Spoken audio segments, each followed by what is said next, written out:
This podcast is just for fun. It's all fake. Don't believe us. Look, do your own research.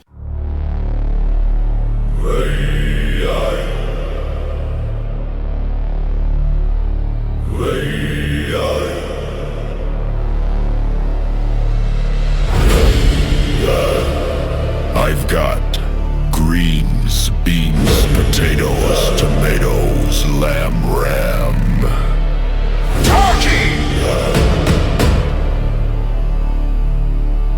gravy, you name it!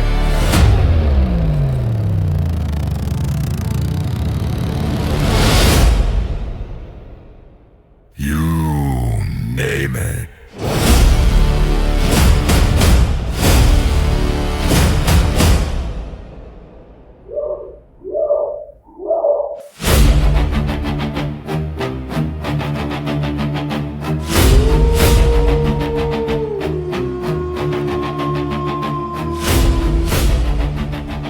Welcome to the show. I took a different role this time. Courtney, you got to do the thing. I got to do the show. Got to do the show part. I said show. That's so exciting. That was nice. Thank you, guys. What is that? We're going to start this show out with our positive Bigfoot affirmations. Mike wasn't here this last week, but I heard you about listened, him, right? I heard about him, yep. All right. Here's what they look like. Aww. And on the back, it says, your path is uniquely yours. Own it. Oh, yeah. Good call. Nice. It'd be weird if my path was uniquely yours. That would be weird. Oh. Well, I think a lot of people get stuck like trying to like follow somebody else's path. Like, look at how they did it and they were successful. Yes. And it's not that simple. And so it's a good not that reminder. simple. Don't try to be somebody else. Don't try to do what somebody else did because that's not you. That's right. But what if it is? What if I'm a clone? Nah, they wouldn't have made another one of you. Yes, they would. All right. This week, I'm drinking. Mike. You're not What? What? No, you're not. You're drinking Mike. Drinking. How'd you manage that? Mike, you should try some of this. Is that the Yes. How much caffeine do you want? Just a little bit? It doesn't matter. Oh, okay. I'm not Well, very then- sensitive to that kind of caffeine. Oh, Do you- do you want a full scoop? All right. Tanner, do you think we're Yeah, good put to it underneath your tongue. stay and let it vertical? just Stay sit there. vertical. Stay vertical. Yeah, you could dip it back. Or you can kick it way back. I feel like, It's either I feel like I'm it's getting either too many vertical- instructions It's now. either We were- vertical or kick it way I'm back. overthinking it. The Do I actual go? Insane Labs guys were making a joke that you have to keep it. You can't tilt your head back because they were making fun of the. Or other you got to guys. go all the way back. Oh, But either It's way, right here? Get it under your tongue. It's here. there's so much I pressure. go. So much pressure. Okay. All right. And then just hold it there. I didn't. It did. I scooped it. I put too much. There you go. That's a cute little cup. It is. I know. It's a little guy. I think It's I just a said little guy. something You don't last need a week lot. about it. Like, You really if don't I need a did lot. tiny baking, I would use that as like a measuring cup. Okay, it definitely has to go under your tongue I like it under the tongue. because when I went shot number 2, it went on top of my tongue and there was a weird aftertaste. The it's the that's beta not bad, alanine. though. The aftertaste is just the beta alanine. It's not the flavoring. And you're right. You can feel it right away. Oh yeah. Feel that straight to the brain. Oh dude, and it tastes so good. So the Insane Lab guys, I'm gonna give them 2 shout outs in 2 weeks in a row. They not only listened to the show, they listened to it, and then they pulled the podcast up on their TV screen when they were doing their live I on. know. I saw Yeah. that screen. That was cool. And They had our graphics up. every That was time I come into the room, crazy. they're like, Bigfoot is Those in the guys are house." chill. They're so cool. We were both in there the other day chatting with them. We're having a good time. And yeah, they're awesome. And they're saying that the mint flavor should be out in like late early January-ish. And the second it drops, I'm buying it because I want to try the mint flavor. But it's so good. And it just immediately you feel energized. that's a cool connection because like when I go to the gym, all those guys use the Insane Lab stuff and I showed them the little screenshot with the BAB in the background. Yeah. They thought that was so cool because we're pretty such a awesome. small town. Like, well, that's we never feel like celebrities, even though like we Right. kind of are. And we've talked about that, but it was kind of cool that they kind of like background crank. that was really good. Really good one. You know what I mean? Yeah. I just had to put it on. we were talking about that, like how crazy it We'll is do the because opposite. because I liked their stuff before we like got going for with years. this. Yeah. like I've enjoyed their stuff for a while. That was a good. Was that you? Second one was Mike. Mine was the quick one. That was crisp. That sounded good. But yeah, we like their. My lips are tingly. Yeah, mine too. It's dude. It's the beta alanine. Yeah. It's so good. It's so good. Once it touches It's an energy booster, right? Sorry, what? It's energy. It's so good when it touches. Once it touches your lips. Oh, that's really. I got a lot on my lips, and that is really. I know I'm all tingly. It's so good. I definitely interesting. need some caffeine. I can But- hear my child screaming upstairs. So But to Phil, just to continue, here, Yeah. move that over here because I don't want to forget that it's down here Okay. because I use it while I'm sermon prepping. I bet. Often now because I've got the mood set in here, so it's like dimly lit, but it's like the fluorescent lights, and so it's like very easy to just start feeling tired. Yeah. And so then I'm like, all right, then you add some of that, and it gets straight up get some of psychedelic. that. Yep.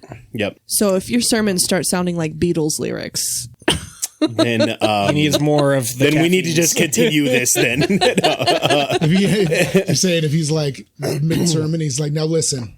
I am the walrus, cuckoo, cachoo. It's time. It's time to cut down on the caffeine.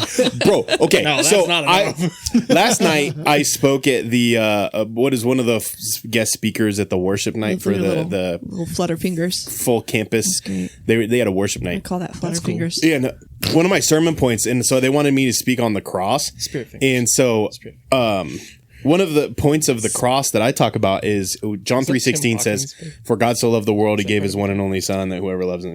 Yeah. It's from Bring It So, On. What? I don't. Bring It I On. feel like the movie? power I think I of watched that. Are you out of your door? Sorry, we're having two There's a side conversations conversation here. going on in the background. I'm sorry. I'm Go listening. ahead, Tanner. okay. We can bring up our thing later. I feel like the power of that goes back to verse 14, and it talks about how Moses had to lift up the bronze snake. Yeah. And that whoever looked at it was saved and they weren't affected by the snakes. But in another sermon that I have that's a little bit longer, I talk about how weird would it be if your pastor, there's just a billion poisonous snakes all of a sudden just take over your town, and your pastor's like, guys, God told me if you stare at this bronze snake I made, if you stare at it, when the snakes bite you, they won't affect you. I feel like it would be a lot less weird if we lived, like a few thousand years ago and didn't have modern medicine and like That's understand true. how venom By today's works and standards, stuff that's like that. weird. I don't know that it would sound less Tanner weird, doesn't to be understand honest. how Dog, venom they works because literally- last night he Okay. kept saying the snake was poisonous instead up. of venomous. What were they? Can we go back like I'm just a kidding. couple I didn't chapters? notice, but our range wildlife student had to point it out. So Can we go back a couple chapters in the same book and like think about what they were worshiping? I know, right? They were worshiping. They created a golden calf. Yeah. But they weren't actually worshiping the golden calf. They were worshiping it as a symbol of what they said was God. Okay. So Is that I mean, weird? Is that more or less weird than hey, look at or touch the bronze snake and it'll? I would say Yeah. it's a lot less weird because like I wear a cross around my neck. I don't know. And so like I feel like whenever the I degrees hear of that separation story, from me and them is a lot it is smaller giving than it is giving idolatry to me a little bit though too. So I get that. Well, because later on, eventually the bronze snake actually becomes a source of idol worship My for them. fingers smell like cinnamon. And so then they have to, Yeah. and so it actually does go that way. I went to itch my nose and I was like, what is that? These guys are snorting this smells stuff. like- Don't sniff the sniff the dry powder. that would oh that'd be terrible. Don't I'll do give you it. $10. Do it. $10, man, for the pod. I was like, I don't know if I want to let you do that for $10. I know. Hold on, I got a 20 in my pocket. Let me roll it. Double or nothing. In the ancient days of giants, when the earth was wild and free, a creature roamed the valleys, cloaked in mystery. Is he born of angels' blood and man, a Nephilim so tall, or a shadow of the fallen, yet he the maker's call? He's a biblically accurate Bigfoot, with a lineage from the skies. Not a myth or legend, but a truth that never dies. Is he a remnant of the Nephilim, a titan standing tall? Or does he have the word of God upon him, the last to hear the call?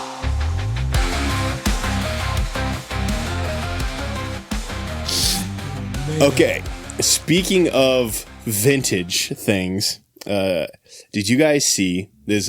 Totally transitioning into the episode.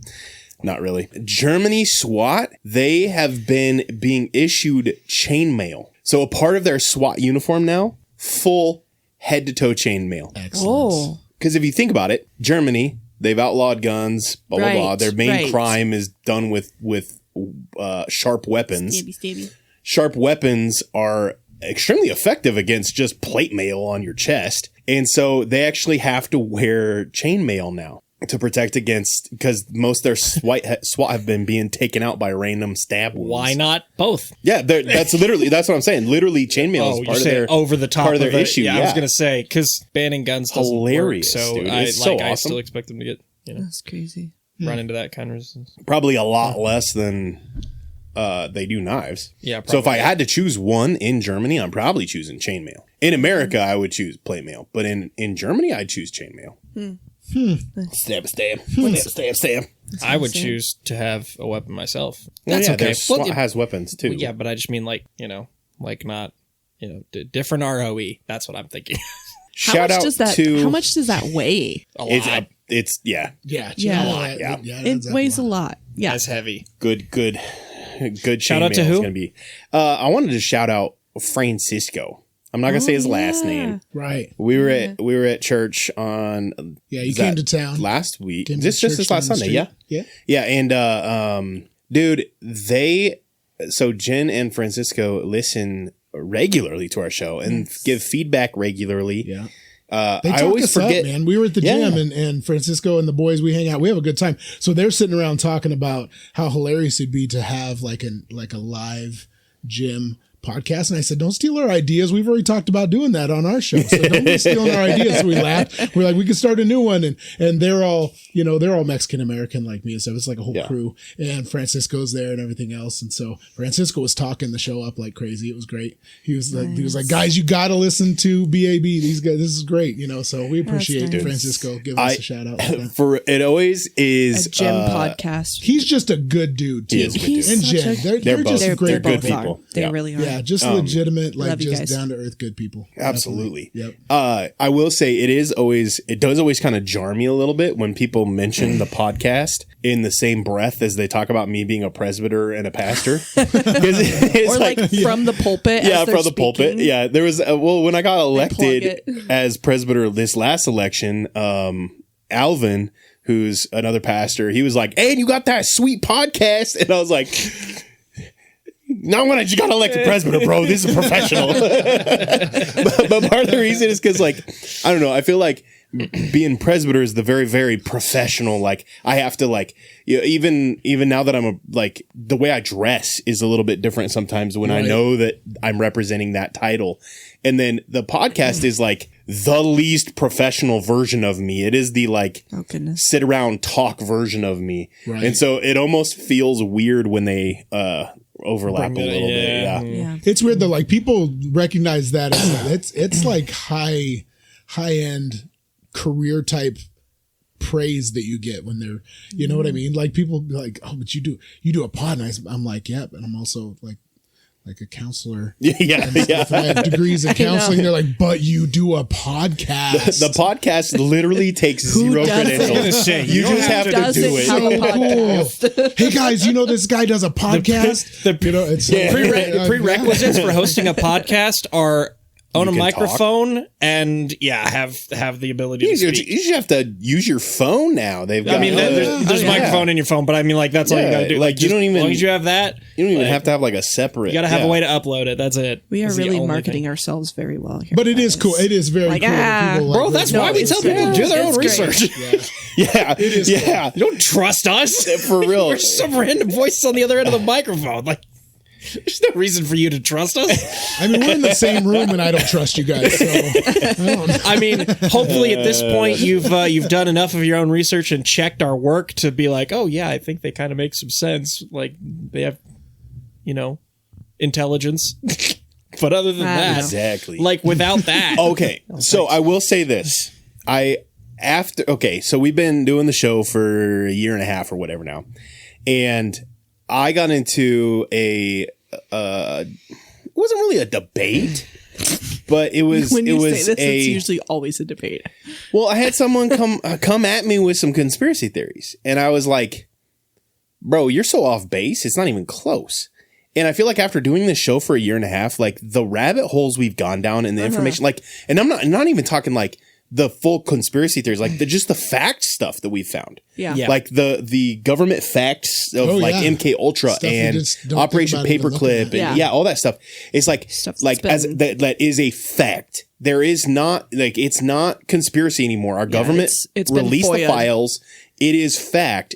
Just having gone through and learned that stuff, I feel like my level of like understanding of the system is so much higher than it was a year and a half ago. Yeah. And this person was coming at me and it felt like I was having a conversation with myself from a year and a half ago.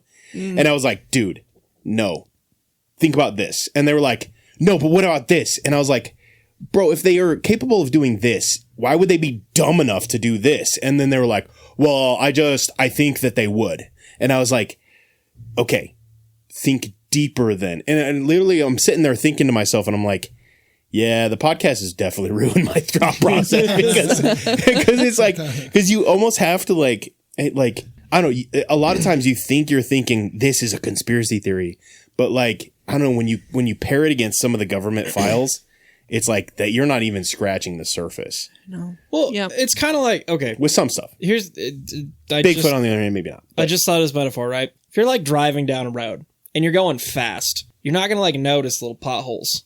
And some of those little potholes might be deeper than you think, but you're just going fast enough that you just go over it, right? But if you stop, you slow down and you like look at it, it's like, whoa, that goes deeper than I thought. Like, whoa, that's not just this is an oil crack. That's like there's a hole there. And like, you don't know where that hole goes. That was right. really There's a deep lot down there. Yeah, that was good. That was good. Thank you. That's great. And it opens up, and then all of a sudden there's an underworld Yeah, city. dude, I you was gonna just say- seriously. The mole You don't people. And then a cryptid, the ground a little shoots in cryptid New steps York. out from behind the fence posts. on the other side of the road, and then- So, speaking of the ground people, have you seen that the Einstein stuff is getting released? I saw that. Jeffrey Einstein. Oh. Yes, I'm saying Einstein, and I'm not saying the word correctly because it has been proven to get shadow banned. So if you're that person, you're like, it's actually this. Bro, I'm not saying it on purpose.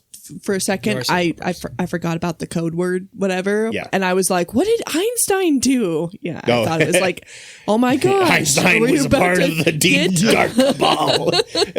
Okay. Yes. No, the Einstein stuff is getting released, and holy cow, there's some crazy stuff that's already started surfacing. Yeah. Have you seen the stuff with the I don't know if she's a judge or what, but where Einstein was texting her the responses in the one of when Trump was trying to get one of his judges through, and the person like interviewing the judge or interviewing the person was being fed questions from Einstein after his original conviction, but prior to his second one, literally feeding stuff. But then they took that person and we go back. And do you remember of like a year and a half ago where there was that one Congress lady and there was a person sitting behind her that's eyes were all bugged out and it looked like she was repeating all the words? Yep. Same person. Completely being fed. I didn't know that. Oh Yeah. my Same person. goodness. Same person being fed from whatever. Yep. Bro. Stuff's starting to come master. full circle. Oh, my Stuff is gosh. starting to come full circle on this. Also, there was one It's person. gotten weird. There was one person who voted no to release the Einstein list. Imagine being that person. I know. You could be innocent, Did you?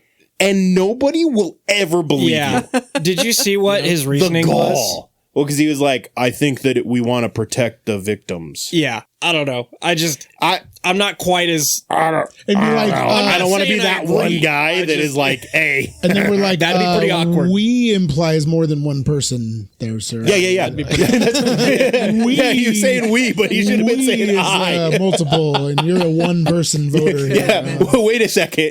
What are you implying by we here? Ooh, you gotta How many demons you got in you right now? like our mom used to say, you got a mouse in your pocket, or what's this wee stuff? we're talking about? For real. I forgot about that. But for real, yeah, he's like, yeah, we want to protect and for the sake of the investigation. And it's like, bro, you stand alone right now. Yeah. I can't remember what his name is. I should have written it down. I was making jokes that like somebody was like, "Hey, should we order Domino's?" And he was like, "No," and then he realized he was voting no on the Epstein files, not the pizza. He's like, "Oh crap! How do I get myself out of this?" No, they're onto the pizza index, guys. We can't do that. Or you know what? Just don't vote. Yeah, just you can don't abstain. vote. Yeah, if you want Don't to be the weird one you can person who abstain. votes no on that. Yeah, Because your name, like you want to literally, look guilty of something. yeah, you could be the most innocent person on earth, and you are guilty now. Like no trial needs to happen. You are guilty just by being the solo one who refused to vote to open the list. Gosh, I couldn't have, like, how do you get a job after that? Well, everybody knows who he is now. Yeah. We didn't know him before Right. that. Yeah, I guess. Yeah. And then on top of that, there is some conspiracy theories, and I'll say this just for fun, always just for fun on this show. That Einstein is actually one of the original financial backers for Bitcoin. Yeah, I saw that. And my goodness, if that were real, that connects a dot that my brain has been trying to connect for years. Because we talked about with the Maxwell family stuff. Why is the daughter of the owner of the textbooks for our school system, who is also a intelligence agent for our Jewish country in the Middle East? Again, I can't say these words because they get shadow banned now. But anyway, he works for the intelligence agencies. What's his daughter doing just being like the accountant of a sex cult like dude? Or this dude is running Bitcoin and like doing all this stuff and starting all this stuff up, and all of a sudden it's like, holy moly's, everything is starting to connect. That was really cute. Holy moly. Holy moly. Good gracious. But man, if that were true, I feel like so many of the like whys all of a sudden are starting to Yeah. come to picture. Like you're starting to see like, oh, yeah, I see why. Also, this isn't financial advice, but Bitcoin's probably going to dip with all this information coming out. Oh, dude. When it does, you should buy it on the dip because it'll come back up again and you'll make a You lot of think money. it'll dip enough to be like It's already down. Isn't it down below 90,000 again? below 90? Isn't it? What is it? I at? didn't see that. I I saw will like look it up. 96 is what I saw a couple days ago. Yep, it's at 84. dude. Oh. Yeah, it's tanking. That's down like 20% almost. Yeah, it's tanking Wow. with this information coming out. Wow. Yeah. So, buy the dip. Oh my Just goodness. unsolicited advice for those of you guys. If you want to get into the financial world, just throw like $20 at it when it dips and just see what happens. It's kind of fun. I had a buddy in college that got like his graduation money. He invested in this tech company that was just dipping and dying. And he's like, I'm going to throw it in this tech company just for the heck of it, see what happens. And then when he graduated college, this company called Activision Oh, no way. had blown up. No way. His $1,200 turned into like, it was a lot. It was like, Yeah. and if it wasn't in the millions, it was in the hundreds of thousands of dollars. Oh, When he sold man. it. Wow. Yeah, it was one of my buddies in college. Yeah, crazy. That's That's that would be- insane. Yeah. So what was that, like COD 3-ish? Or like Modern Warfare? Was that about the time Modern Warfare came out? I've been before that. Before I've been that? Before Yeah. that, yeah. When did Activision take? Because that was kind of their bounce back, right? Yeah. Because, man. Yeah. But I it don't would know have just been at some exactly. point before that. I just remember when he graduated from college, he was like, well, don't really need this degree anymore, so it's just going to do it for fun, because he made so much money off Yeah, his I bet. investments. Yeah. Yeah. That's crazy. Wow. Yep. I just don't know enough about it to be like, That's let's I do. do. This thing. I don't know. I have a little bit of like fun, like $10 a month, kind of just fun money that I invest. Yeah. I'm up at like 64% increase. I mean, since I I've have started. some investments, and they do pretty good. I don't know what the percentage is, but they do all right. I'll have a pretty comfortable retirement someday when I cash it out.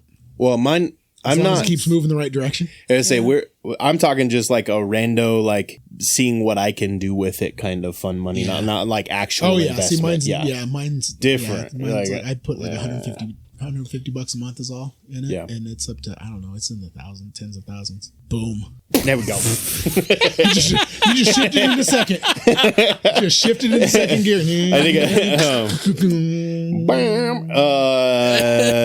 on a totally different note, man, this episode is We're off super on, random we're off on so a ripper. far. Yeah. Yep. So, do you guys, back in 2015, did you guys know that there was a, we'll say Muslim attack?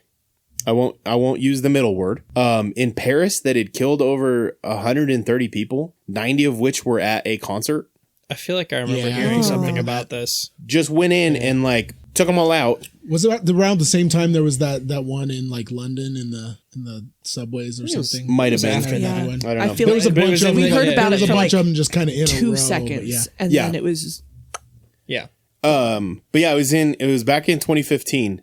And the craziest thing about that though is that like, what do you remember about it? What information? nothing, It was like Courtney said. It was like Yeah. a flash in the like pan. a and then like we a moved blip. on. Yeah. and then that's it. Yeah. It got buried so fast and Yeah. so hard.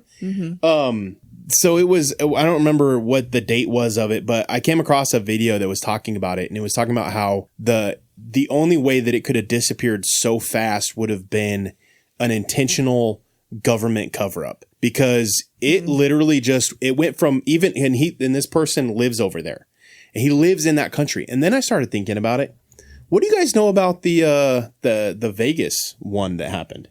There was a map or something that came out recently that I saw. They made a map of how it all went down and stuff. You It talking was- about the so-called the alleged bump stock? It deal? was it was Yeah. the Yeah. I the remember biggest seeing videos. the and- bump stock M240 Bravo. it was the biggest pew pew massacre in American history. Yeah. Yep. And we don't know anything about it. No, Yeah. It just disappeared. And so I started thinking about it and I was like, man, so the Paris is their version of that. It was this Okay. huge thing and then just disappeared.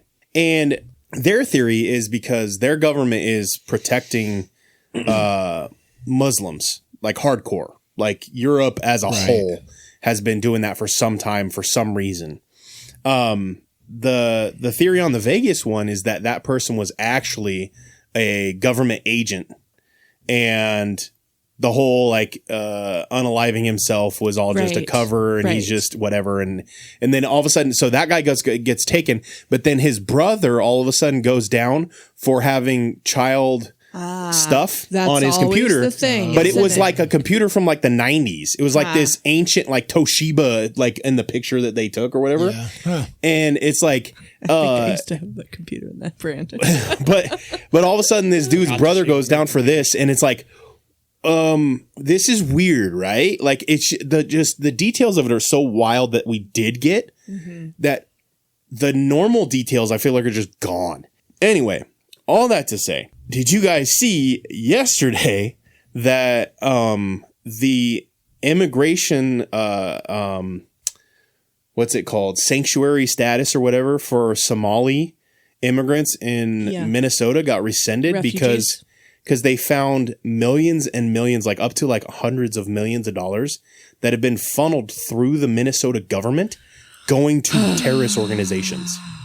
And the second that came out, so This there was is a my pizza shocked index. face. There was a pizza index I'm not even spike. surprised at this point. For real. There was a pizza index spike 2 days ago, and then I did see yesterday. the spike. So 2 days ago, there was a pizza we spike. were tracking this kind of in Discord. I didn't Yeah. post, but I kind of read through it, and I was like, "Oh, so this is yeah. My theory on the pizza spike is that there was the index spike 2 days ago, and then yesterday they announced that they were rescinding the status or whatever.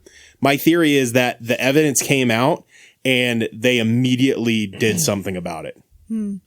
Or we'll find out next week what it was. One or the other. or we'll never find out." That's true. We, Dun dun dun. it could be. I've been wondering if they're going to start planting false pizza index flags. I mean, I wouldn't put it past. Like, Just buy everybody. We're having a pizza party today. You know the movies where like the spy movies where like it seems like there's not very many or like there's a lot of really like good people working together, but it turns out that there's only like a couple good people and they're trying to like, manage the organization without like giving like too much information Yeah. to bad people in the I feel more and more like that's accurate. Like I really do. Like you can't trust the system at large. There's individuals in there that are doing, because like if there was nobody good in there and the entire thing was bad, then nothing like that would ever get found. Yeah. I want to piggyback off of that really fast, really quick. Excellent. I want to piggyback off your piggyback, so you do your piggyback, okay, and then maybe they're the same piggyback. Talking about bad people, there was a Harvard professor who opened up class, I think it was 2 days ago, acknowledging that he is in the Epstein files. I just said the word. Einstein files. Edit. For emailing, I don't know, just gonna whatever. For email, usually it's not too bad as long as it's like one. Yeah, whatever. Anyway. If it's like 50, okay. So he acknowledges that he's in the Einstein files for asking Einstein advice about soliciting and coercing a college girl. Asking Einstein for advice. He's in the files. Guess what? He still has a job and he is still teaching that class. Of course. Yeah. He's just doing it digitally for the semester. Yep. That's when I don't know, when I went to CSU, there was some professors there that were dating some freshman, sophomore girls. Yeah. And I don't want to incriminate anybody or anything else, but it was like a thing. And they kept their jobs through the school year. And the next year they just let them quit. And then they were working at a different university, you know? I mean, it's scary how even the university world is just kind of closes their eyes and pretends. You mean even? It's especially crazy. Yeah. And I mean, there's nothing, and that, I mean, they're adults, but let's be honest, they're not adults. You're using your position of authority. You're using your power to, it wasn't, very unethical, not illegal, very unethical. Yeah, very unethical. However, I would say specifically asking Einstein about advice on how to do it takes a step past that to a level where it's like, hey, I'm actually intentionally doing this thing and I know you're good at it. So. Yeah, consulting the expert. Yeah, it's not like, hey, I found this girl, we fell in love, she was a student, I was a teacher. We disclosed it to HR. Right. No, that is there is this girl and I am intentionally going to try to groom her. That's what that is. Yeah. That's crazy. And I want advice from literally the leading expert on that. All right. Your piggyback was way darker than my piggyback. Your piggyback. My piggyback was just thinking, when we first started this show and first started talking, we talked about how the government will it very much seems like they will do something to distract you while they do something else behind. Yes, and the more we look into stuff, the more like you peel back a layer and it's another layer and there's another layer and there's another layer. And it doesn't seem like you ever get to the core of what is actually going on because there's so many layers.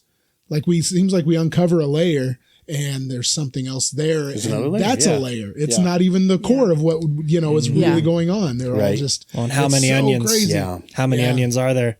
It's just crazy. You get to the center of one, it's like, dang it, that wasn't even the onion I was trying. Dude, I will, for real though. But I will say, your theory, you came up with this conspiracy theory on the show live.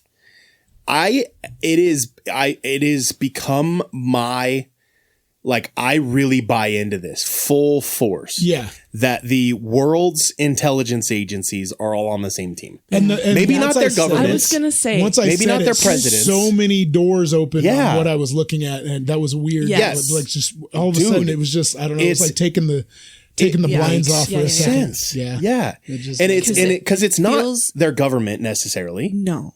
It's just that kind of stuff kind of reminds me of what I've heard about the Kremlin too. It's like the same sort of just like the shadowy in my brain I'm like, how much not only manpower but government money is being used to cover up a cover up.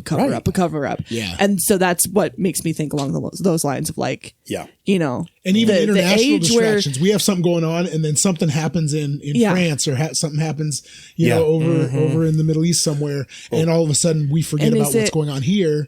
And then, is it it's so crazy. Very much so. Is it world affairs, related of we've got to make sure everything seems like we're on the up and up to other countries?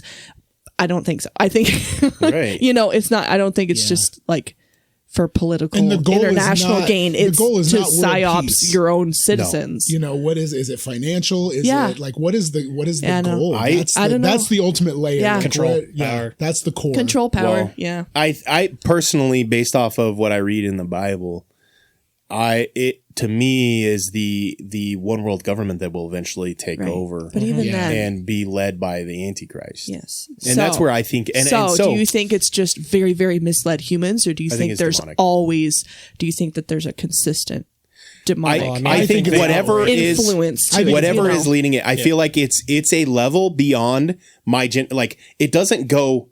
Oh, there's one generation, Yeah. and then it pulls back a little bit. Right. It flows. It's like there has been a consistent. It seems like a plan that has been around Like for the hundreds foundation of years. of it. Yeah. And it seems to bypass human generation to human generation. And so the only thing that could do that in my mind is something that isn't living and dying and only working for 40 years at a time. I call it the Star Wars Death Star model. I think, like in You call Star, it that? yes, I like that. because in Star Wars there has to be tens of thousands of people that work on the Death Star. Right. How many of those people are actually evil? Maybe a dozen. Maybe the leading right. crew. The rest of them Right. just work there. They're just following orders. They're just doing what they've been told is Cog the in the right machine. thing to Right. do. Yeah. You know, and I think I don't know. I think our world works like that too. So many people are just doing what they feel like they're supposed to be doing. It's my job. You know, I don't know what this is doing. I'm just doing it because I'm told to do it. Right. And Well, it's there like are a- very few people that are actually, directing that. It's like a school of fish, you know? Yeah. Like yeah. you're in the middle of it. You don't know where you're going or why you're going there. You're just going. There's something else is directing this entire thing. Yeah. So My analogy was way nerdier. I like your analogy. Yeah, yeah. I think they work together well. I'm glad I stuck around Yes, for it. yes. But I need to skedaddle. So the crazy. Okay. So to piggyback on that, So much piggybacking going on today. I know. So I agree with you 100%. I want to I think piggyback. deal. I'll give you one. But so the average person, I agree 100%. The average person who would work in those agencies from the bottom to pretty decently high up are just people who specialize in that world or whatever it is. Right. But at the very, very top, and that's where the problem lies, is the people calling the shots and directing the whole agencies. Yeah. And if I'm a demon, that's exactly how I would set it up. Like I would go after somebody who's not a Christian, who wants more power, and I'll show them what more power looks like. Right. And I'll be like, you can have this power, and then once you're in, you're good. Like, look at the Freemasons. Like, once you're in, they create the system that continues let's say it's demonic. Anything else to worry They about. would be the ones continuing the system of the demonic influence. The only thing that could break that is if somebody does break that influence in their life, but then boom. I mean, look at how the CIA operates. They just take you out. Yeah. Like, look at even the whistleblowers from MK Ultra. Yeah. The guy that was going to whistleblow all of a sudden took a header out of a And a lot window. of them don't even look like accidents anymore. They're not even trying. They're not to even make them look like trying. And they'll be accidents. like, five shots to the back, and they unalive themselves. And this is with a shotgun too, by the way. Yeah. Oh, crazy. 3 different guns in the back. Crazy. They unalive themselves. In that thought, just thinking about like the innocence of things too. Like, so my son Camden, he's an electrical engineer student. He's going to graduate this year and stuff. And he's inventing a machine where he can see through walls in real time. Like he's doing the math and figuring that out.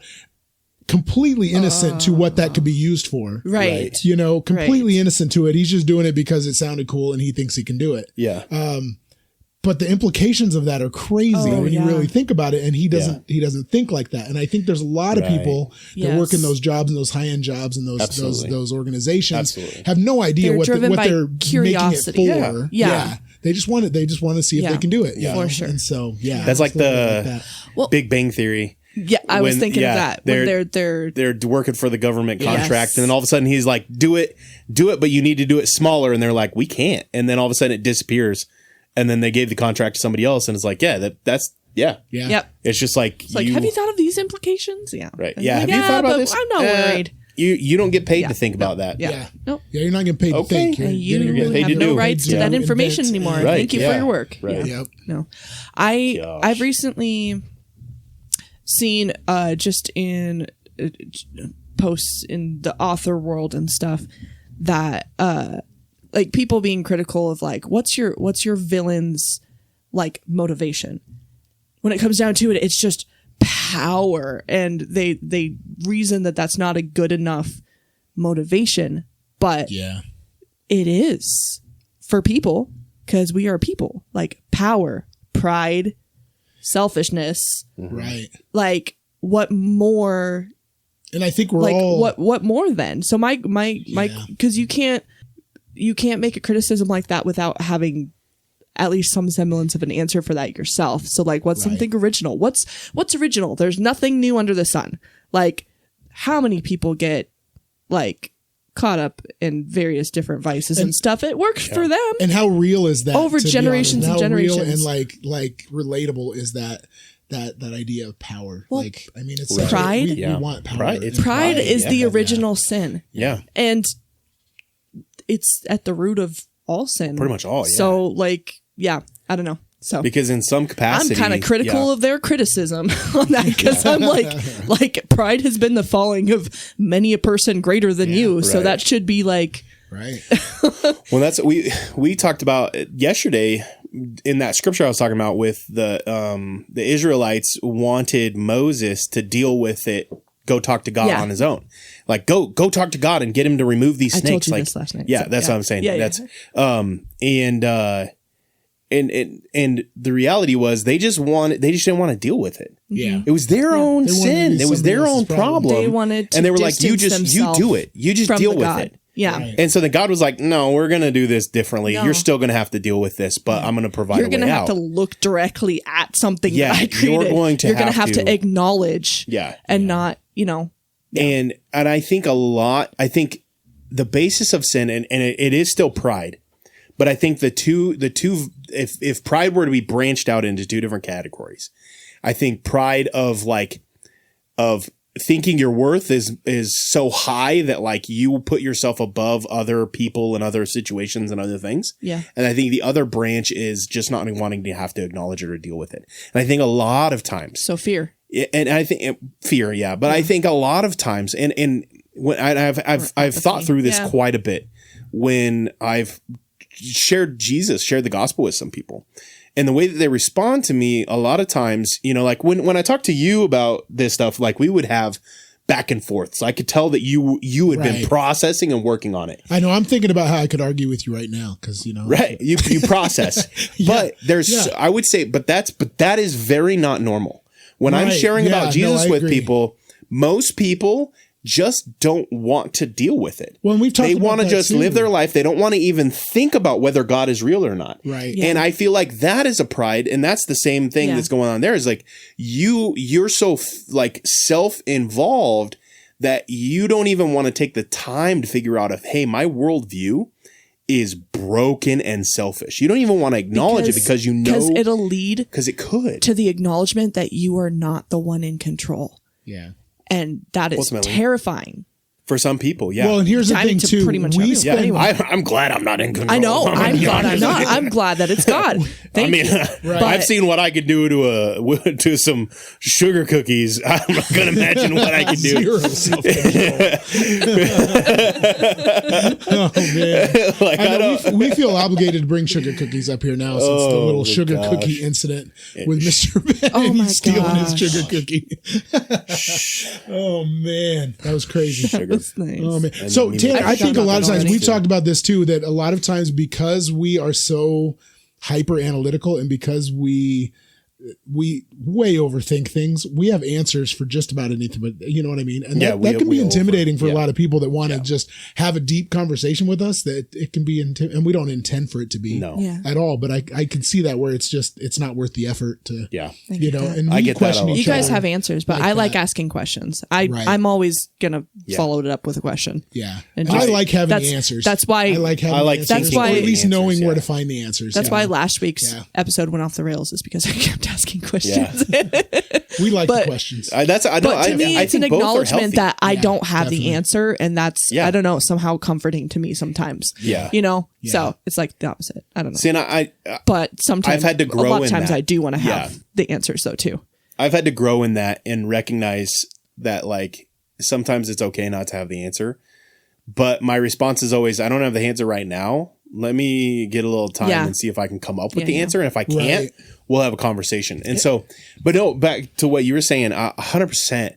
I have had that conversation with students before. They were like, I wanted to bring up, you know, Revelation, but I didn't, you know, whatever. Or like, well, I'll be in mid conversation with a student who actually is really interested into it. And we're like we go hang out at McDonald's or something, and we're sitting there, we're in deep conversation.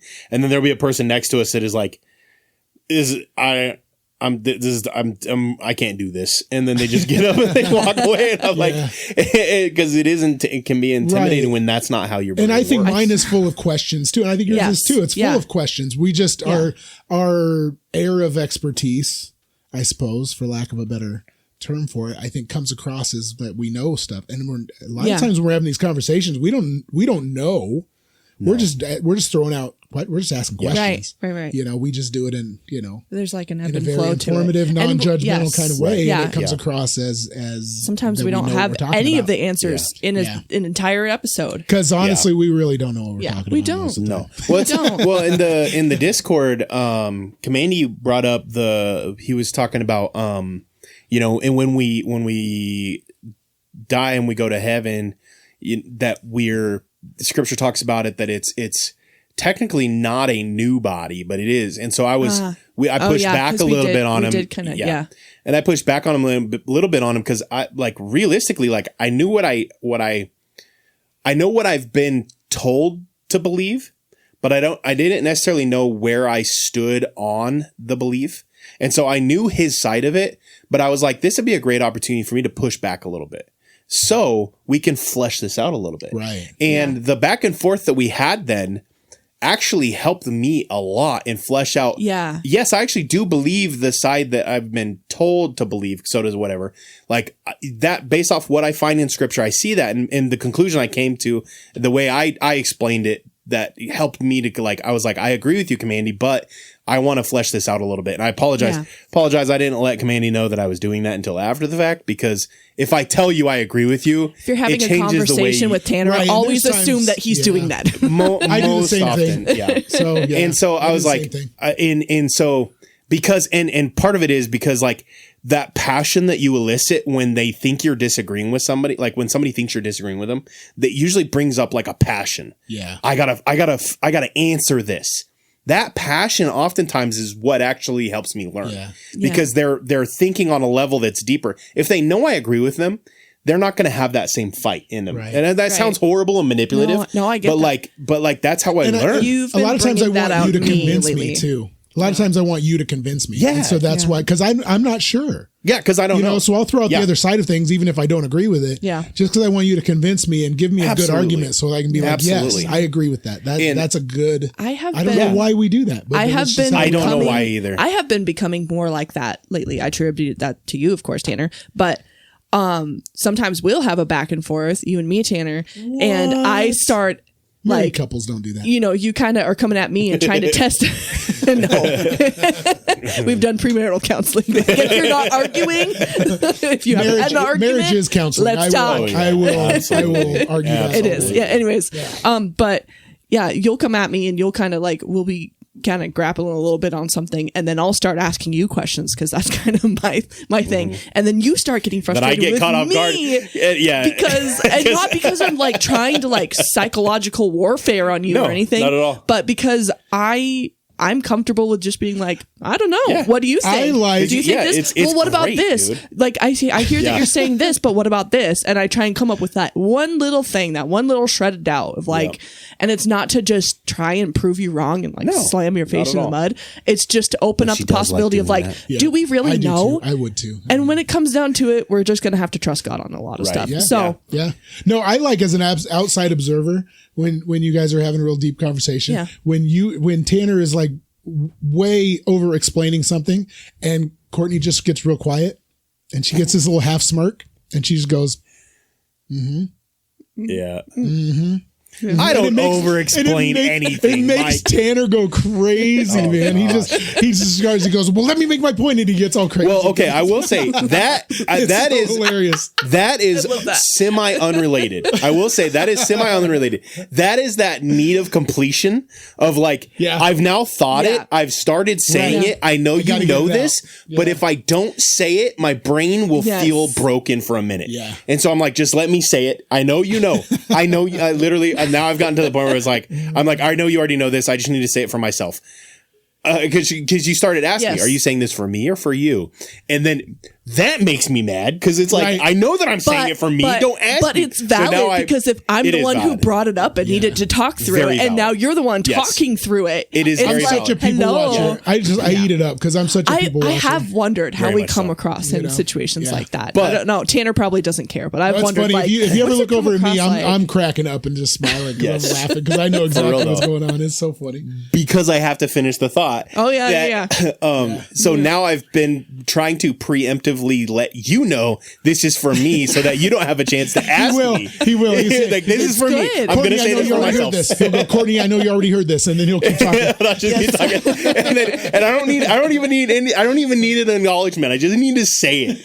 And to even think that there's maybe a 5% chance you might have actually heard it, and maybe you learned something from it, maybe you didn't, but I just have to say it. Yeah. It's so bad. But it is. It's like that itch. It's like if I don't scratch it, I get stressed. It's like, what show is that where they don't finish? They don't, Mike, like when they don't resolve the minor seventh back to the tonic, like that drives me nuts. Yeah, that drives me nuts. We've talked about that. That's Tanner's version of that. I do it. Yes, that is my version of that. Very much so. Yeah, if I need their attention, I'll do that. And just leave that last little cadence just open like that. Speaking of Thanksgiving, do you like that transition? That was good. Beautiful. Working on my transition. Speaking of the giving of thanks in November. Yeah. Phil wanted to do the cryptids that we're thankful where is Phil? for. Did he get raptured? He disappeared. He was just like, I'm going to go. And then he was gone. I didn't even on the floor, and then I feel like I didn't even I just was talking, and then all of a sudden he wasn't there anymore. Yeah. That happens to you a lot. That has happened to me a lot. Phil, the other day we were at McDonald's. I'm going to call him out on the podcast just because he's not here to defend himself. Yes, he full blown Irish exited. There was a giant group, and then I looked over and I was like, "Hey, Phil." And then I was like, where'd Phil go? And they're like, he just got up and left. And we were like, okay, but did he say goodbye to anybody? And he's like, no, he just got up and left. And I was like, I'm going to stab him. Okay, though, I wish I could. In the kidney. I wish I could with do a that. spork. I can't. I'm a lingerer. I'm a people-pleasing lingerer. Oh, gosh, I'm the last one. And I have to like, terrible. Yeah, okay. Yeah, I'm the worst.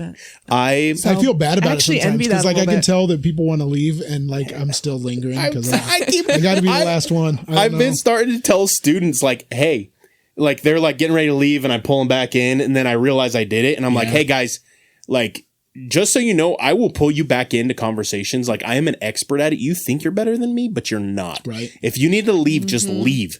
And finally, students are starting to get the hang of it. They're like, I really do got to get going. All right, peace out. Hey, did you think about this? Yep, bye. And it's like, good job. You did it. You did it. Congratulations. Yeah. Oh man, easy. I was just legit. I am so good at bringing people back into conversations, and I hate that I do it sometimes. Sometimes I want to leave. So And I'm bringing them back into the conversation. That I'm like, let me leave. That one episode of The Office where Jim keeps trying to like, well, I'm gonna, and they keep pulling him back in. Like, that's me. And I'm just like, okay, no. I wish I was better at leaving places. We were at our Chi Alpha staff conference, and I was like, I'm going to give myself permission to not be the last one. I'm going to give myself permission. Mm-hmm. Bro. Did not work. Like, we have 2 children. Well, shoot,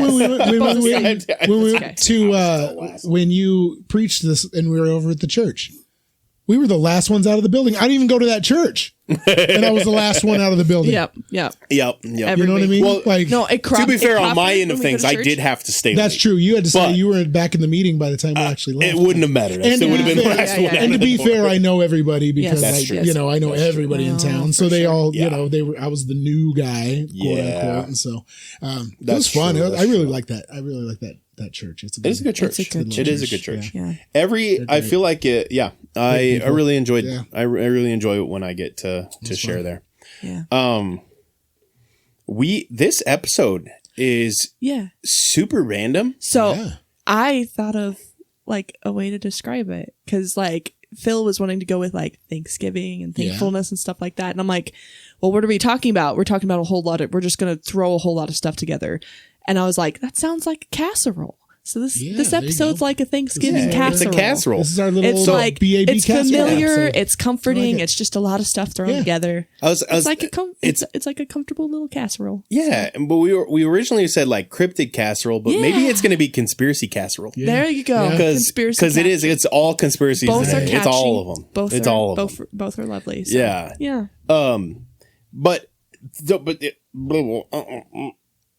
My brain just like I had something served with a side of word salad. Yeah, for real. I had something and then it was like it was gone, and I felt like if I just start it, it'll come back, and then it just wasn't coming back, and it was like nope, it's gone.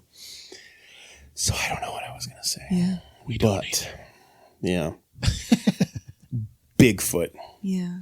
We last week we were gonna talk about Bigfoot a bit. And we didn't really talk about Bigfoot at all. Once again, thanks to me. And this week I was like, let's talk a little bit more about Bigfoot. And then now we're still not talking about Bigfoot. But now we are. Now. We are. That's true. We are technically. We're talking about how we're not talking about Bigfoot. So it's really talking about Bigfoot. Yeah.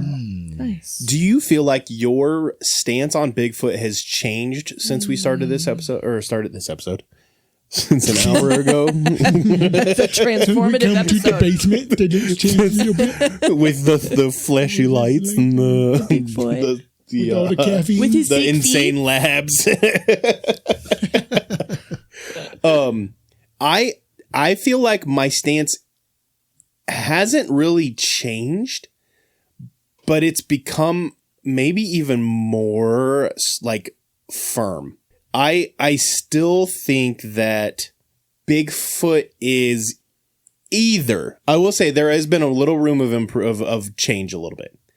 I've stepped back from that Bigfoot is just like a fault, like demonic or whatever. Mm-hmm. I've allowed a flexibility in it of it could just be a angelic creature, in the sense of it could be an angel or a demon. And that that's the way it looks. But that the ones primarily that we would encounter would be demonic, because angels aren't going to show themselves as often as something demonic would. So, technically my change has shown its change. It has said the same. Changes the change. My stance still is pretty much the same. But what do you guys think? I think so. Change? I never thought of Bigfoot as a spiritual being at all. Man, we're just... It's the it's the demon dust, man. It's getting in my tongue. Getting in my tongue over here, speaking in demon tongues. Man. Anyway. You know what I mean? Like my assumption for my entire life was either they are this like lost species of like humanoid creatures, or it is where people want something to be real enough that they create this kind of like the Slender Man idea where it gets created because people want to believe in it. Right. And then you have Billy Bob on one end of the forest and you have Jimbo at the other end. They're all going, hoo, hoo, hoo, hoo. And then Jim Bob's back at like, and they're like yelling back and forth at each other. And they're like, there's Bigfoot in these woods. And it's just two rednecks hollering back at each other. That was my original theory on Bigfoot. Yes. Because there has been no proof to this point. Exactly the same. Exactly but the same. you revealing that, thinking about it from like demonic, angelic kind of, and the idea that people feel a certain way when it's around and there's it made a lot of sense. And so my idea has changed a little bit. Like it could be that maybe why there is no physical evidence because it's not a physical thing. Right. That's a possibility that pops in my brain now that we've done the show and stuff. Yeah. Do you want to go swatching sometime? Make noise in the woods? Dude, let's do it. Could you imagine all the lots of reports around videos. shattering if it's just me and you tromping around the woods going, making noises? And You know what? Gosh. I these wonder. poor campers would get video. And I was gonna say, I wonder if that would increase our listeners. Would we get more listeners from that? Yeah. Because then people are searching for. Shattering Bigfoot. Oh man, they get like It's just a picture of Tanner funny. like trotting through the woods over there. And it's pitch black. blurry picture. Yeah. Why is he wearing a baseball cap? Hey, trucker hat and sunglasses. Oh man. Oh, dude, for real. Goodness. But yeah, no. But continue your point. That's and with Bigfoot though, I do think very much it could be just people's imaginations running wild. I think it could be. Yeah. But at the same time, I mean, I will say a soft could be in the sense of like realistically, I think there's enough going on, and like the mapping of it, I think the sightings overlap too much. Like in the sense and that like there's a crossover between our imagination and our, things in the spirit like realm of things, that dimension, I think that there's a crossover there that your imagination isn't that much different than what you can, see or not see. Right. I don't know. Yeah. It definitely opened up Yes. my black and white view to, I have absolutely no idea what it is. Right. Yeah. So I think what first really when I first became a Christian, my thought process on Bigfoot was that it was completely it was just not a real thing. It was just misidentified bear. Then I remember years later, I was watching that Missing 411 and they were up in Northern California in the Redwoods or something like that. Yeah. And there's this way out there hidden location that these guys would go and they would camp, and then they had all these stories of things would show up, and then the crew filming the Missing 411 that night, all of a sudden it's like and even just watching the episode, it felt dark when all of a sudden they started hearing the sounds and the things crashing. It was like even the atmosphere in like the room watching it, you're just like, this isn't like if you've seen like a bear attack video, it's like, okay, it's a bear. Right. But like in this, it was like the just atmosphere shifted. And I remember watching that and going, that felt demonic. That didn't feel, and that was one of the things that shifted my brain thinking that. The other thing, and now this is kind of on aliens, but one of the things that made me think aliens were demonic or alien or angelic or whatever was I was watching the Fourth Kind movie. Yeah. And I remembered watching it, and midway through the movie, I thought, that seems kind of demonic.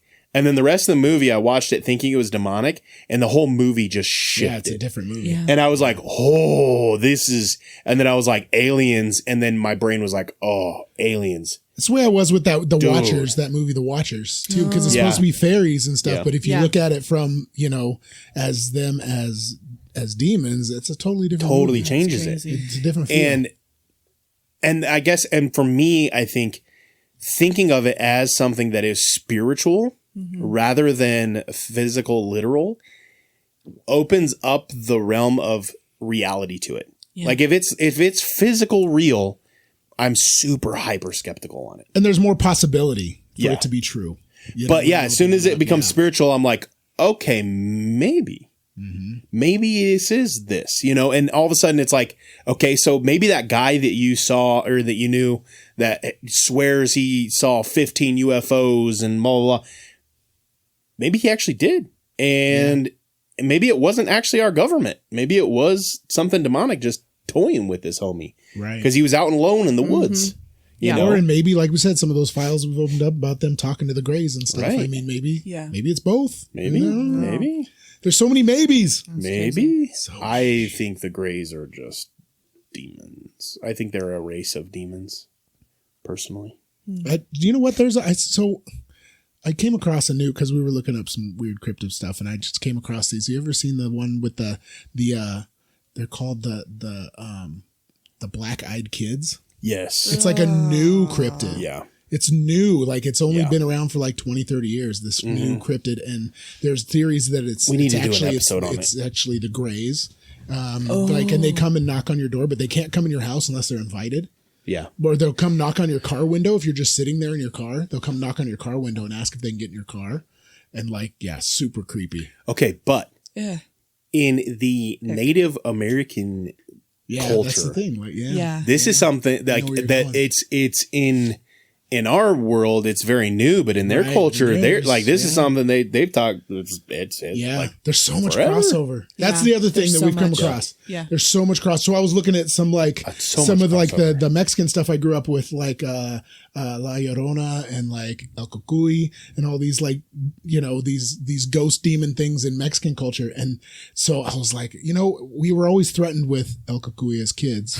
You know, go to sleep or El Cucuy's gonna come eat you. You know, or he'll nibble on your toes or whatever. You know, it freaked us out as kids. Yeah. Right. But like I never knew what I was looking for and what it was. So I kind of looked it up to see like what El Cucuy like traditionally is supposed to be.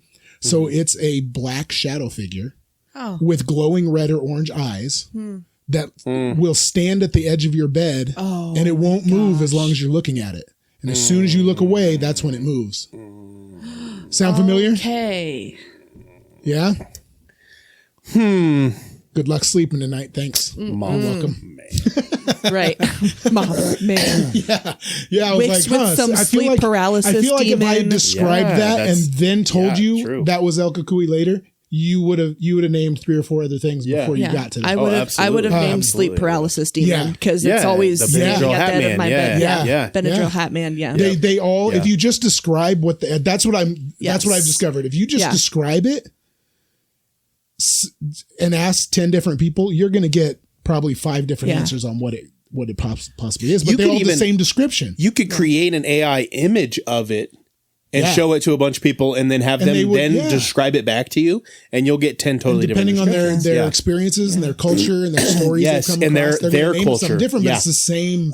It's the same cryptid. It's the same picture. But you know? like Yeah. you said with like the kids and like you have to give them permission to come into your house, and then that you see that in like vampires and stuff Yeah. like that. Yeah. But that's, I mean, in terms of like Christianity and spiritual warfare and stuff, how much authority and welcoming a presence like that in Yeah. is such a. So I feel like that's a common strand through a lot of things too that Right. I've picked Yeah. up on. Yep. So yeah, The weird thing is, I will say that like at night, like I don't know, just my the way my brain thinks, like at night now, if like somebody's coming over to visit at night and like they just show up, I'm way less likely to want to let them come in the house. Yeah. That sounds so stupid, is but that like just because there's the street light on our corner is out? maybe that's There's- Because our you know, neighbor's tree fell on it? Like, but it's like my brain. biblically I actually speaking- think twice about it now. Biblically Yeah. speaking, their light and dark are very well described in the Bible. Yeah. And even somebody who's not as deeply, you know, theologically educated as you are, I recognize that the light and darkness.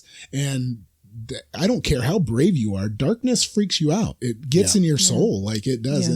And, you know, just a simple thing of like turning on the lights in your house when you come back from vacation is such like a, you know, breath of Yeah. fresh air when you come home. Like you don't want to walk into a dark house. Yeah. You know, that darkness is, I mean, it's a real unknown. It's Yeah. not just, you know, scientific these photons bouncing off of, that's not, there's so much more to it. The creepiest place on earth is a church at night with the lights off. Yeah.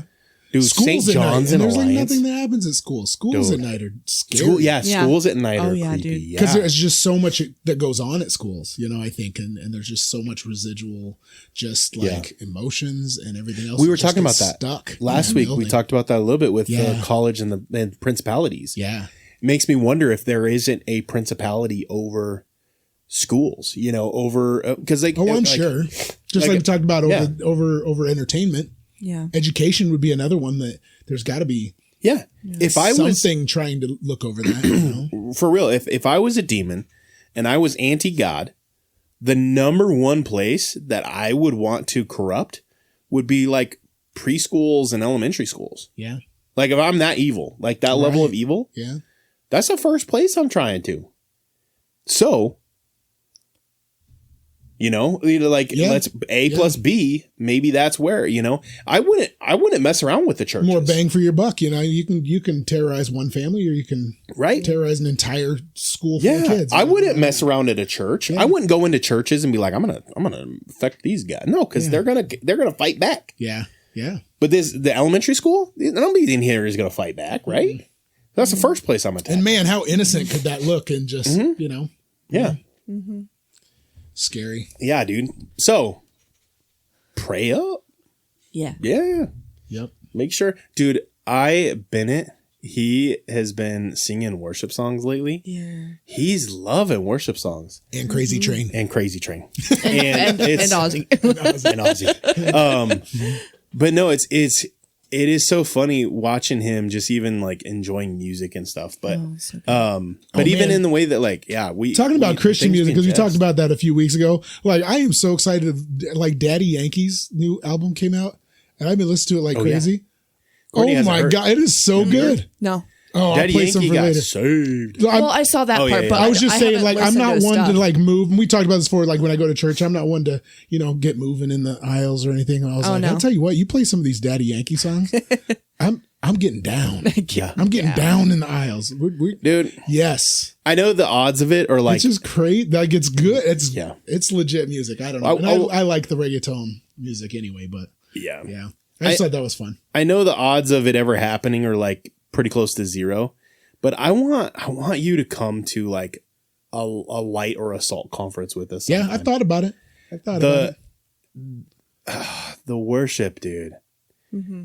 Just, it's an experience, man. Like I keep telling my students, it's not the same as going to church. Yeah. I don't know why. He's been to council when you got like ordained and stuff. Yeah, that was close. Yeah. That was probably the closest to. And I will say I do like council worship, but man, I think even like winter conference worship is still my favorite. It's still for me. Things like that are so hard because I see the psychology behind the structure of it, and that and it's like I don't know. It's like when you go to a magic show and you know how they did the magic. Yeah, and a lot of times when what's getting to everybody else. Yeah. It came from such a structural place that I see the skeleton of it, and it doesn't get to me the same way. But there are psychology mixed with music. There are times though when I get caught off guard, and I'll be honest with you at things like that. There are times when I get caught off guard, and I'm like, there it is. That's. But that's I see the necessity for it. But I agree with you, and I see the psychology and all of that too. Like I get where you're coming from, but I've been in worship sessions where the worship technically and like environmentally is flawless. Yeah. And it's all right. Yeah. Well, and I've been in environments where there's mistakes. There's maybe the lead singer is off key a little bit. The environment's a little cold, whatever. The environment isn't quite on. But man, the worship is just lit. And I've been in situations where it's like it doesn't make sense that this isn't phenomenal. Yeah. And then on the other side, it's like this actually doesn't make sense that this is phenomenal. Right. And the only tangible difference that I can come up with is the presence of God. Yeah. Yeah. Well, and the preparation of your heart before you go in and to that, it yeah, too, as well. you know, and how much it was prayed Yeah. for, and then the actual like manifest Right. pregnant Yeah, presence. Yeah, the pregnant, the spirit pregnant thing. just Pregnant with the spirit. no, just no. Mary was pregnant with spirit. Oh man, Thank you. that was Sorry. good. That was good. Good one. Oh man. Yeah, you know what I mean. Like so, like even when I'm teaching and there's a piano in the room, Yeah. I will use that piano and I will do a very altar call kind of thing because I Yeah. can play chords all day long. So I'll play these little soothing chords. And I'm like, Oh yeah. when you're ready, Okay, go ahead and turn to interesting. page 35, and then go ahead and read that page, and I'll be with you in about 60 seconds, and you can tell me what's on that page. And it's a powerful thing. It really is a powerful thing, but I understand the psychology behind it. Yeah, there it is. And everybody who's listening to this So and knows everyone close Skyrim, your just eyes. the psychology they just Yeah. got brought back. Yeah. I'm gonna go kill a dragon. But no, I agree with you, and it does, and it is, and I agree with you on that. Creating the environment, because I do that as well. Right. Like when I'm preaching, And like I see the need for it. I see Yeah. the necessity for that. You know, like People on need a- to be drawn into that. Right. I And so- get it. I do agree. I just see past the curtain. I've pulled the curtain and I see it. Absolutely. And so that for me, it's a deeper. I need the deep things that, you know what I mean? Like, so I went to church with you and stuff, and I see the things going on, but it still got me. You know, the sermon still got me. Not the music per se, but the people Francisco playing the way he plays. oh, he's so good. That got me. Yeah. You know what I mean? It was him, not the music, Yeah.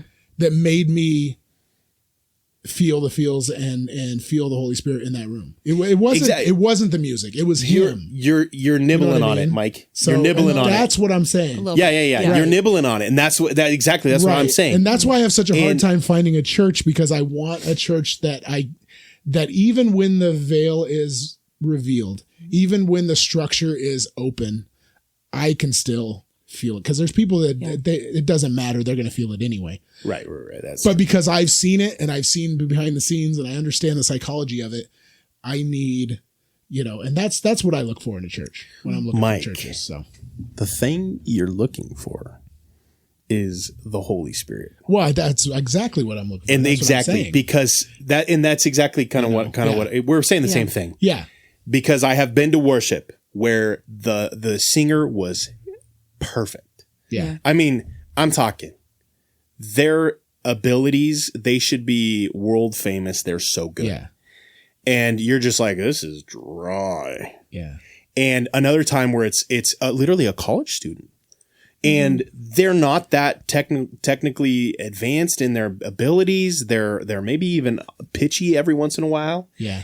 And it just hits because, and my reasoning is at least, is because that person is full of the Holy Spirit. Yeah. And they are there, and their heart is in the right place. Yeah. And then as a result, then us as an audience too, sometimes us as an audience are in the right place. Yeah. And it kind of collectively creates this environment on both ends where it's like, this person's is just doing this because they love God. Right. We're doing it because we love God. And boom, the environment hits, and it just literally, even just thinking about that environment right now, I'm like, I can picture it. It just does something. Right. Yeah. And it's not exactly like you're saying. It's not the technical ability. It's not how good of It's a not preacher anything it that is. you It's can not- train for. It's not No. anything that you can say, this person does this. It's just something about their person. Yeah. That just, you feel welcome. You feel emotional. You feel connected. You feel important. All those feelings that you get. And I don't know. It's Which is That's- important in the house Dude, of God, for in the real. community, in the body which was of a Christ. big part as of we call it. your sermon that you gave. Yes. That was a big part of it was the idea of Oh, just, yeah. it's not what you're doing in your church or even in your community or your family, or it's not what you're doing. And it's like the connections that you're making, the relationships you're making. Because the sermon I preached on was on the parable of the Pharisee and the tax collector. If you know that parable, I think it's like Luke 19, 18? But anyway, I get called out on that one. My brain, I can't. I'm jumbling because there's been 4 sermons in the last week and my brain's jumbling stuff. But the Pharisee and the tax collector, both of them were in praying. They were there praying at the same time. And the difference between the two was the Pharisee was thanking God that he was better than the tax collector and the sinners, and that, Lord, you didn't make me like these guys. And the tax collector's approach was he was on his face, couldn't even look up to heaven, and he's saying, Lord, have mercy on me.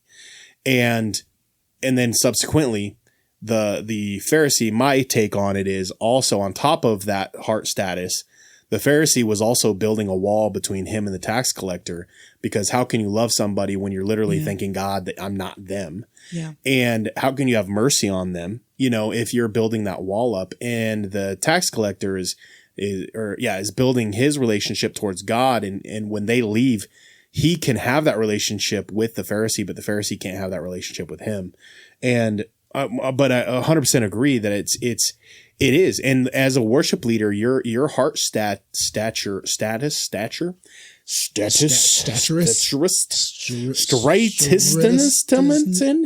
when you do the thing you do in the stage.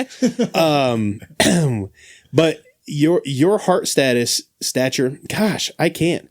My brain, it's itching and I can't find the word. But anyway, your posture before God, there you go, matters. And as a worship leader, you can be phenomenal and not have the right posture towards God. Yeah. And the audience is going to know it. Yeah. And I can tell you, as a preacher, you can have the greatest sermon in the world. You can have it memorized. You can have it, word for word, front and back. You can map out where you're going to stand on the stage. You can cry in the middle of your sermon. Like, you can do all these things. You can do perfect. You could do the pause. You could do the it sounds like I'm in a cry voice, I just can't see. I get really loud and bring it in. Yeah. You can have all that. Pause. That's what I'm talking about. Yes. You see all those, you see all the bones. Yes. You can have that. I start rolling my eyes. If your posture is wrong, someone whose posture is right is going to feel it, because it's going to be grating. Because being in all of audience, that is getting in not only your own way, but you're getting in everyone else's way to actually hear something substantial from God. So your right posture should be, I'm going to get out of their way and I'm going to get out of my own way and just do my best to communicate so that it's God. In that environment, people see you. So, they see the real you. It's the same thing with me with counseling and working in a school. Those kids know. Those kids know when I'm just, when I'm just posturing and when I'm just, they see right through it. If I'm not, I'm not genuine, and I have to be genuine. Even if I'm having a bad day, I still got to be genuine and be like, hey, listen, I'm having a really bad day, and I try to be as honest as I can be, without, with and still be supportive and everything else. But I see that, that honesty. And I think, and back to Francisco, he's such a cool dude. Like, he's up there playing and there's just so much honesty in the music that he plays. There's just so much real. He's not just, playing the part. Yeah, absolutely. It's real, and I appreciate that. And he's just a real person. And he's like that outside of the church too, because I see him in the gym more than I see him at church. And he's the same person. He's such a great He's guy. just he's just a good dude. Agreed. Jen too. I Absolutely. don't get to see Jen as often because she's not in the gym, with Francisco all the time. But they're just a cool couple. Yeah. They just they live it, and it's not just posturing for because they're on a stage. And that's posture versus posturing. Back to what I was saying, though. That's what I always look good. for in a church. That's what I look for when I want to go to church. That's what I want to see. That's what I want to feel. Absolutely. And sometimes I get it, sometimes I don't. You know? Yeah. But I would also I want to come back to something you did say that I actually think was very spot on. That there are a lot of people who don't they're enamored by the perfect worship leader that's posture is wrong. Yeah. And I think that that's why we see some of these like evangelist mega church guys they've got then all of a sudden it's like, oh, they were full of sin. I can't believe that. Like, bro, I saw that from a mile away, dude. Yeah. Like when we met, what's his bucket from Newsboys. Yeah, Newsboys. Michael Tate. Originally from dude. I had been in his presence for 10 seconds and I was ready to leave. I didn't even want the picture anymore. Yeah. And like he's like immediate, just grated me. Right. And then meanwhile, like the Christian metal bands, Brian Welch. They're so down to earth. We hung out with Brian Welch for we hung out with Brian Welch for hours, and I was like, it was like 4 a.m, and I was like, I just don't want to go to bed. I just want to hang out with this dude. It's it's awesome being around him because that spirit, that posture, right? And Brian Welch is 10 times bigger than Michael Tate is, and so it's not more than 10 probably, right. But that posture, even outside of his performance, right? Yeah, it showed. And that's like when we met that We As Human. I loved We As Humans music, but when we met them in person, the first thing I asked them, because we had the Q&A session, I was like, "What are you guys doing on the tour to hold yourselves accountable?" You know, it was like the posture, it was there, nuts. Right. And it's like because it was off, and for real. Yep. And I think even just in general, the people that I try to surround myself with, generally I try to have people that just, you can feel that genuineness about them. Yeah. They're just, absolutely. Even, you're talking about your one Chi Alpha student, and even him, slipping and cursing at that's so genuine and so real to who he is. You can't even be mad at it because he's he's being him and he's doing his best. And that's, he's trying. He's growing. That's what it's about. Yeah. Yep. No, and that's awesome. 100%. That's where it's at, and that's that's a good. I think that's a lot. What stops a lot of people at the doorstep of a church is just, it's just like, well, look at how poor of a job they're doing, or they're going too slow or too quickly. And it's like, but if they're moving forward and they keep trying, it's when you think I've arrived, I don't need to work on myself. Like that's where, but then that's where internally we as part of the church need to kind of pull that into check. But it's sad how much that stops people from going in, from trying again, from being a part of a healthy church. Well, and when we were on the other podcast and we talked about fellowship and how important fellowship is, and feeling like family, feeling like you belong, feeling like you're accepted and loved in that space, and you don't want to feel judged. You don't want to feel like you're not getting it. You don't feel like people are looking. Like, you don't want to feel like that when you're at church. Right. So, I still feel like that on my off days, though. Like, that's just something that you're always going to, like, it's just depending on, like, the most random of scenarios. Like, you could just have a day that feels like that. And just. And that Assembly Church in Alliance, I walked up to the door. Door was open. One of my old friends from when I was a kid comes out, and he, I go to shake his hand, and he grabs me. And he goes, "Nope, you're getting a hug." And he grabs me and hugs me. Some of my jiu-jitsu kids that I coach, they saw me, they come running out and they gave me hugs and everything else. I just felt like you got swarmed. I don't go to that church very often. I go when I can. You got swarmed, and I got swarmed. Yes. And part of it's because of who I am and who I present myself as, and my genuineness just in public. That's part of it.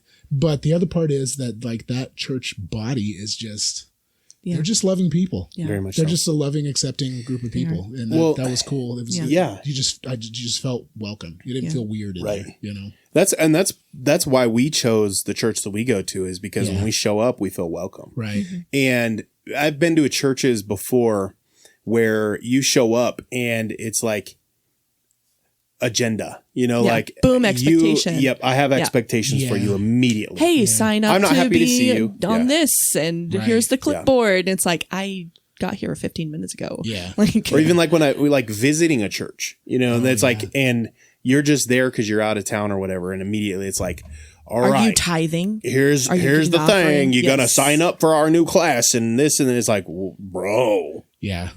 say welcome to be here. Like, let's go on a Yes. date. And that's the first, cool thing, like, too. Let's go on a date. like what? As welcome as I felt at, Oh my at the gosh. Assemblies Church Yeah. in Alliance, as welcome as I felt, not a single person in there pressed me to be part of the church. Not Yeah. a single Yeah, person no. in there pressed me to, you know, you're going to be here next Sunday, you know, things like that. That was cool. Yeah. I'm just happy There's to- been to just get previous to see times it. that I went that I kind of felt pressed, and people Yeah. were like, "What church do you go to?" And I'm like, "Well, I don't currently want go to you to one." commit. And they're like, "Oh, what?"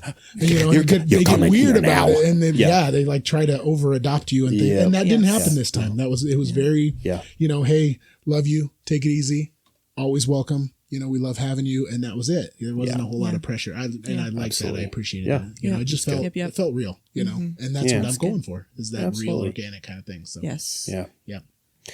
That I will say I'm very thankful that we have a home church that Oh, yeah. does that. Yeah. And so, you know, I know a lot of people are probably going to be listening to this on their Thanksgiving break or maybe while you're driving on Thanksgiving.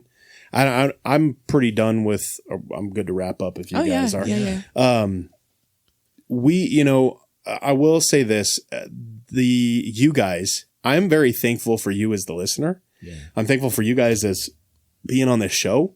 We're not a huge podcast in the sense that, like, you know, we're not a Blurry Creatures podcast. You We're know, no we're not Joe you know, Rogan or anything. right. Our income isn't coming from the research we do on the podcast. I would love to do That'd some be jujitsu awesome. with Joe Rogan if he ever That would be listens cool. to the show. Yeah, I'd that'd be love him to crazy. show up at our gym sometime. Imagine. That would be cool. That would be so That'd neat. be cool. Insane. But, yeah. But anyway, but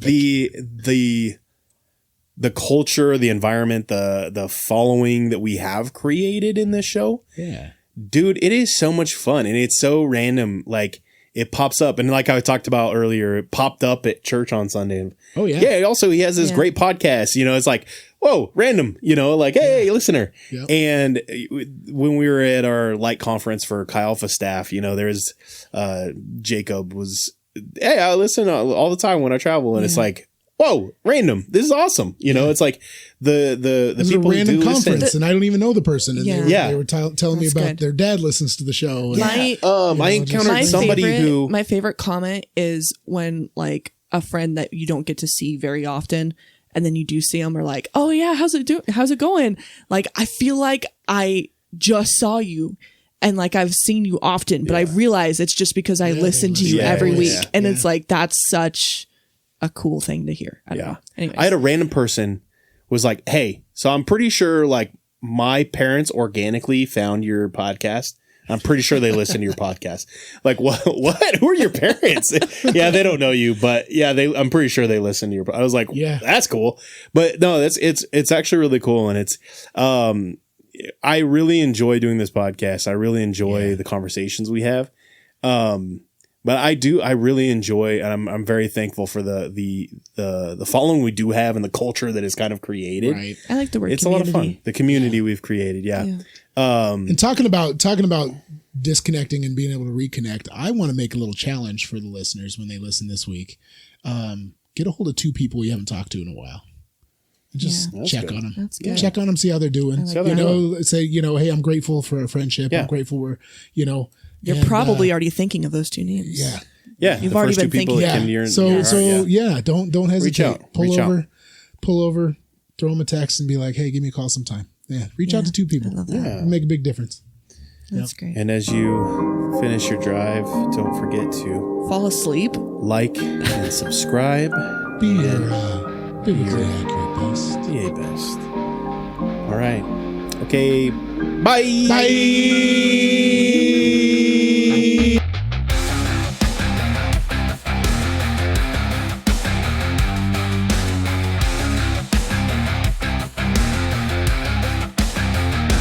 In the ancient days of giants, when the earth was wild and free, a creature roamed the valleys, cloaked in mystery.